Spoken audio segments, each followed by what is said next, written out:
بسم اللہ الرحمن الرحیم۔ شروع کرتی ہوں اللہ کے نام سے جو بڑا مہربان اور نہایت رحم والا ہے۔ السلام علیکم۔ اللہ تعالیٰ کا ارشاد پاک ہے، پھر اگر وہ منہ پھیرے تو یقیناً اللہ تعالیٰ دوست نہیں رکھتا کفر کرنے والوں کو۔ ایک مرتبہ ابلیس حضرت موسیٰ علیہ السلام کے پاس آیا اور کہنے لگا کہ اللہ تعالیٰ نے آپ کو اپنی رسالت کے لیے منتخب فرما لیا ہے اور تیرے ساتھ کلام فرمایا ہے۔ موسیٰ علیہ السلام نے فرمایا، ہاں اے فلاں، تو کیا چاہتا ہے اور تو ہے کون؟ ابلیس نے کہا، اے موسیٰ، اپنے رب سے عرض کرو کہ تیری ایک مخلوق تجھ سے توبہ کی قبولیت کا سوال کر رہی ہے۔ اللہ تعالیٰ نے موسیٰ علیہ السلام کو وحی فرمائی کہ اس کے کہہ دو جو تو نے سوال کیا ہے میں نے قبول کیا، اور اسے یہ بھی فرما دو کہ آدم علیہ السلام کی قبر کو سجدہ کر لے۔ جب اس نے سجدہ کر لیا تو میں اس کی توبہ قبول کر لوں گا اور گناہ بخش دوں گا۔ موسیٰ علیہ السلام نے اسے سب کچھ کہہ دیا تو ابلیس غصے میں آ کر تکبر کرنے لگا اور کہنے لگا، اے موسیٰ، میں نے اسے جنت میں سجدہ نہیں کیا، اب جب کہ وہ مردہ ہے تو میں کیسے سجدہ کروں؟ روایت ہے کہ دوزخ میں ابلیس پر انتہائی سخت عذاب ہوگا۔ اس سے پوچھا جائے گا کہ تو نے اللہ کا عذاب کیسے پایا؟ تو وہ کہے گا شدید ترین ہے۔ اسے کہا جائے گا کہ آدم علیہ السلام جنت کے باغات میں ہیں، ان کو سجدہ کر کے معافی مانگ لے تاکہ تجھے معافی مل جائے، تو فوراً انکار کر دے گا۔ تو ابلیس پر تمام جہنمیوں کے عذاب سے 70,000 گنا عذاب سخت کر دیا جائے گا۔ حدیث پاک میں یہ بھی آیا ہے کہ اللہ تعالیٰ ہر 1,00,000 سال کے بعد ابلیس کو دوزخ سے نکالے گا اور اس کو آدم کے سامنے سجدے کا حکم دیا جائے گا تو وہ فوراً انکار کر دے گا، پھر اسے جہنم میں ڈال دیا جائے گا۔ اگر ابلیس سے نجات چاہتے ہو تو اپنے مولا کو مضبوطی سے تھام لو اور اسی سے پناہ مانگو۔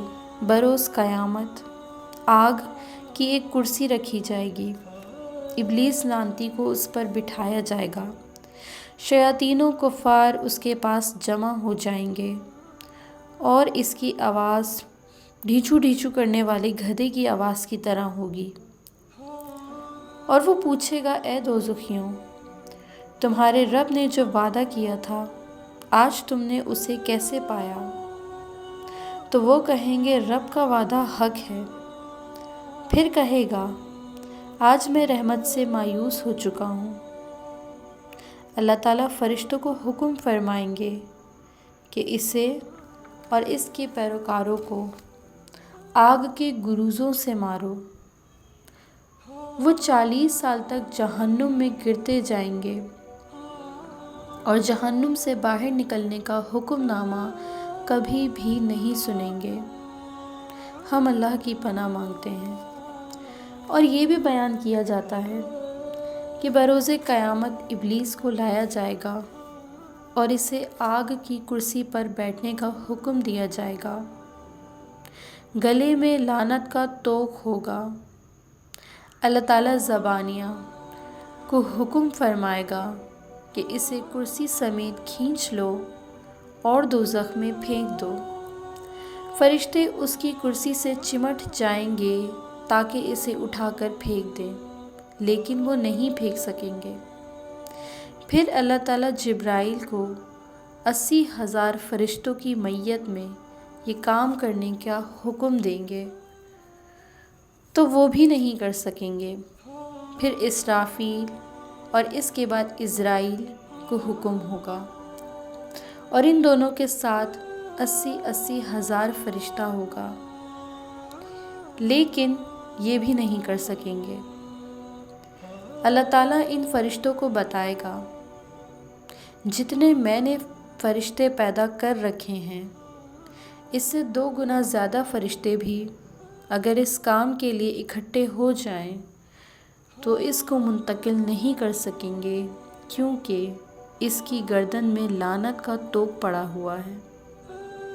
مروی ہے کہ آسمان دنیا میں ابلیس کا نام عابد تھا، دوسرے آسمان میں زاہد، تیسرے میں عارف، چوتھے میں ولی، پانچویں میں تقی، چھٹے میں خازن، ساتویں میں عزرائیل اور لوح محفوظ میں ابلیس تھا۔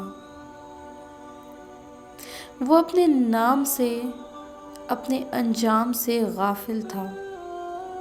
اللہ تعالیٰ نے اسے حکم دیا کہ آدم علیہ السلام کو سجدہ کرو، تو کہنے لگا، کیا آپ آدم علیہ السلام کو مجھ پر فضیلت دے رہے ہیں، حالانکہ میں اس سے بہتر ہوں؟ مجھے تو نے آگ سے پیدا کیا ہے، آدم کو مٹی سے بنایا ہے۔ اللہ تعالیٰ نے فرمایا، میں جو چاہوں کروں۔